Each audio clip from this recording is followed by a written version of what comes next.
1 cup பச்சரிசியை ஒரு 2 மணி நேரம் ஊற வச்சுருக்கேன். அதோட கொஞ்சம் போல் உப்பு போட்டு 1/4 கப்பு தேங்காய் கொஞ்சம் கூடையும் போட்டுக்கலாம். அதை தண்ணி விடாமல் நல்லா தண்ணியை வடிச்சிட்டு முதல்ல அரைச்சிக்கணும். அரைச்சது இந்த மாதிரி இருக்கும். அதோட கொஞ்சமாக தண்ணி தெளித்து நல்லா அரைச்சதுக்கப்புறம் 1/2 கப் அளவுக்கு நம்ம கேழ்வரகு மாவு சேர்த்துட்டு ஒன்றா சேர்த்து அரைச்சிக்கலாம். தேங்காயை நம்ம மாவு கிண்டும் போதும் சேர்த்துக்கலாம். இப்போ இது ஒன்று போல் இருக்கும், பல்லில் கடிபடாது.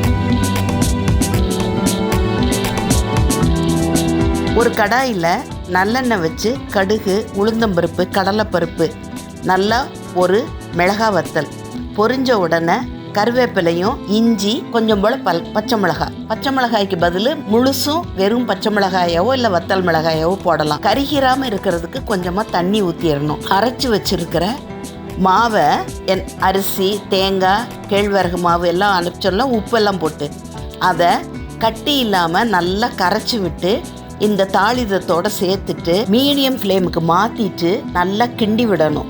சட்டியில் ஒட்டாமல் நல்லா உருண்டு வரணும். அந்த அளவுக்கு கிண்டிடணும். கிண்டிட்டு நம்ம ஆஃப் பண்ணிவிட்டு கொஞ்சம் கை பொறுக்கிற சூடு வந்த உடனே தண்ணியை தொட்டு நல்லா பிசைஞ்சு விடணும். ரொம்ப தண்ணி ஊற்றக்கூடாது, சும்மா தண்ணியை தொட்டு நல்லா பிசைஞ்சு விட்டுறணும். வேணுங்கிற சைஸில் உருட்டிக்கணும்.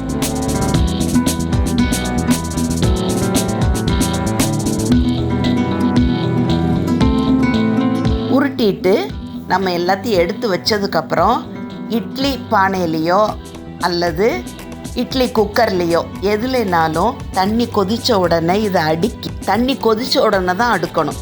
அடுக்கி மூடி வச்சுருந்தோன்னா ஒரு 8லேருந்து 10 நிமிஷத்தில் இது வெந்துடும். இது வெந்துருச்சான்னு எப்படி பார்க்குறதுன்னா, கொஞ்சம் போல் இந்த கொழுக்கட்டையை எடுத்து கொஞ்சம் அப்படி கையினால் திரட்டி பார்த்திங்கன்னா நல்லா திரண்டு வரும். இப்போ பாருங்கள், நான் அதை தான் பண்ணுறேன்.